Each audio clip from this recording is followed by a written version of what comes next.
નમસ્કાર ખેડૂત મિત્રો, સ્વાગત છે તમારું ખેડૂત પરિચય યુટ્યુબ ચેનલમાં। આજે તારીખ 16 જાન્યુઆરીની આજની સવારની હવામાન અપડેટની અંદર માહિતી મેળવીએ તો ગુજરાતના વાતાવરણમાં આવશે આજથી ફરી પલટો। ગુજરાતની અંદર વરસાદની સંભાવના છે કે નહીં તેની માહિતી મેળવીશું। આવનાર દિવસોમાં ગુજરાતનું હવામાન કેવું રહેશે, ઠંડીમાં વધારો થશે કે ઘટાડો, સાથે જ તાપમાન અને ઝાકળની પણ માહિતી આપણે આ વિડીયોની અંદર મેળવીશું। ચેનલમાં નવા હોય તો ચેનલને સબસ્ક્રાઇબ કરી દેજો અને વિડીયોને લાઈક આપીને શેર કરી દેજો। ખાસ કરીને મિત્રો વાત કરવા જઈએ તો ગુજરાતના હવામાનમાં દિવસે ને દિવસે બદલાવો જોવા મળી રહ્યા છે। અત્યારે એક વેસ્ટર્ન ડિસ્ટર્બન્સ પસાર થઈ રહ્યું છે, જેની અસરના ભાગરૂપે આગામી 4 દિવસ ગુજરાતનું વાતાવરણ ફરીવાર બદલાય તેવી સંભાવના દેખાઈ રહી છે। વેસ્ટર્ન ડિસ્ટર્બન્સની અસર ગુજરાત સુધી તેની લહેરો પહોંચતા થઈ શકે છે, જેના કારણે ગુજરાતમાં ફરીવાર ચોમાસા જેવો માહોલ જોવા મળી શકે છે।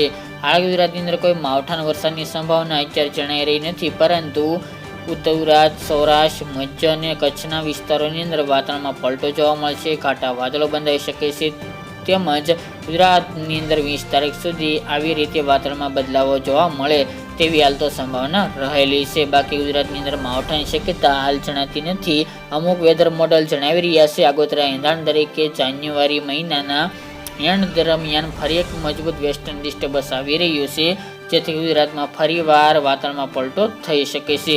તેની અપડેટ પણ આપણે આવનાર દિવસોમાં જણાવીશું। પરંતુ ખાસ કરીને અત્યારે કચ્છના વાગડ વિસ્તાર હોય, ગાંધીધામ, ભુજ, રાપર, ભચાઉ, નલિયા સહિત વિસ્તારની અંદર વાતાવરણમાં પલટો રહેશે, તેમજ આવનારી 20 તારીખ સુધી વાદળછાયું વાતાવરણ જોવા મળશે અને ઘાટા વાદળો બંધાઈ શકે છે।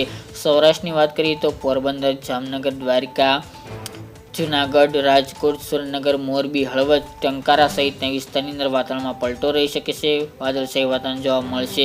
અમદાવાદ, ગાંધીનગર, કપડવંજ તેમજ ખેડા, બોરસદ, કડી સહિતના વિસ્તાર, ઉત્તરની અંદર સાબરકાંઠા, બનાસકાંઠા, પાલનપુર, મહેસાણા, ભટસન, સિદ્ધપુર, વડનગર, હારીજ, મોટેરા, ચાણસ્મા, રાધનપુર, સતલાનપુર, સુઈગામ, થરા, ભાંભર, ડીસા, અરવલ્લી, મોડાસા, માંડલી, માલપુર સહિતના વિસ્તારની અંદર વાતાવરણમાં પલટો જોવા મળશે અને વાદળછાયું વાતાવરણ જોવા મળી શકે છે। જ્યારે પૂર્વની અંદર વડોદરા, દાહોદ, ગોધરા, નર્મદા જિલ્લો, દક્ષિણની અંદર સુરત, વલસાડ, નવસારી, તાપી, ડાંગ, ભરૂચ, અંકલેશ્વર સહિતના વિસ્તારની અંદર વાતાવરણમાં પલટો અવશ્ય જોવા મળશે, પરંતુ અમુક સેન્ટરોની અંદર વાદળછાયું વાતાવરણ જોવા મળે તેવી હાલ તો સંભાવના રહેલી છે।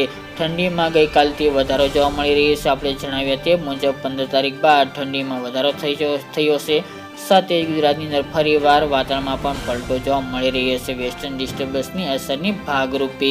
પરંતુ ગુજરાતની હાલ તો સારી વાત એ ગણાય કે હાલ તો માવઠાની કોઈ સંભાવના 20 તારીખ સુધી જણાઈ રહી નથી, પરંતુ વાતાવરણમાં ફેરફાર થવાને કારણે શિયાળુ પાકો જેવા કે ધાણા, જીરું, વરિયાળી સહિતના પાકોને ભારે નુકસાની આ વાતાવરણના બદલાવને કારણે જોવા મળી શકે છે।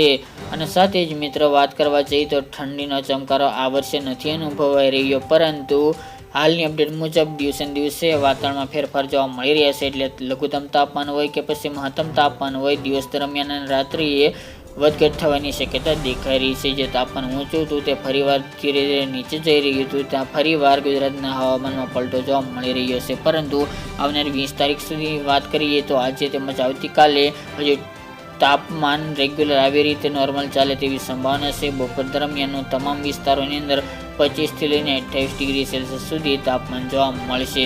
જ્યારે રાત્રિની વાત કરવા જઈએ તો અત્યારે લઘુત્તમ તાપમાન કચ્છ અને ઉત્તર ગુજરાતની અંદર 10 થી 12 ડિગ્રી વચ્ચે નીચું જોવા મળશે। સૌરાષ્ટ્ર, દક્ષિણ ગુજરાત, મધ્ય પૂર્વ સહિતના વિસ્તારની અંદર પણ તાપમાન ઘટે તેવી સંભાવના છે। અમદાવાદ, ગાંધીનગર, ખેડા, કપડવંજ, બોરસદ, તારાપુર સહિતના વિસ્તારની અંદર પણ 10 થી 12 ડિગ્રી વચ્ચે તાપમાન 2 દિવસ દરમિયાન જોવા મળી શકે છે।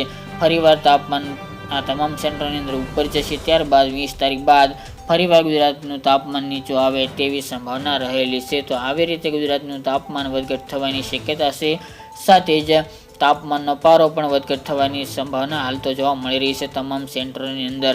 સાથે જ મિત્રો હાલ તો ઠંડી જોવા મળી શકે છે, પરંતુ બપોર દરમિયાન ગરમી જોવા મળશે, સવાર અને સાંજ ઠંડીનો માહોલ જોવા મળી શકે છે। બાકી ગુજરાતના હવામાનમાં કોઈ પણ મોટા ફેરફાર થવાની હાલ તો આશંકા 20 તારીખ સુધી જોવા મળતી નથી। સાથે પવનની ઝડપ નોર્મલ 8 થી 12 થી 15 કિલોમીટર પ્રતિ કલાકની હાલ તો 8 થી 15 કિલોમીટર પ્રતિ કલાકની જોવા મળશે।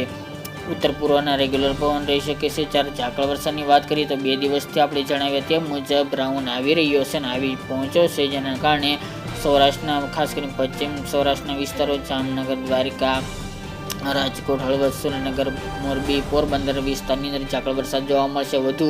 જ્યારે કચ્છના તમામ વિસ્તારો, સાબરકાંઠા, બનાસકાંઠા, પાટણ, મહેસાણા, અમદાવાદ, ગાંધીનગર અને કડી સહિતના વિસ્તારની અંદર ખાસ કરીને ઝાકળ વરસાદનું પ્રમાણ વધુ જોવા મળશે. જ્યારે અન્ય સેન્ટરોની અંદર હાલ ઓછું જોવા મળશે અને સાથે વિઝિબિલિટી પણ ઘટે તેવી સંભાવના છે.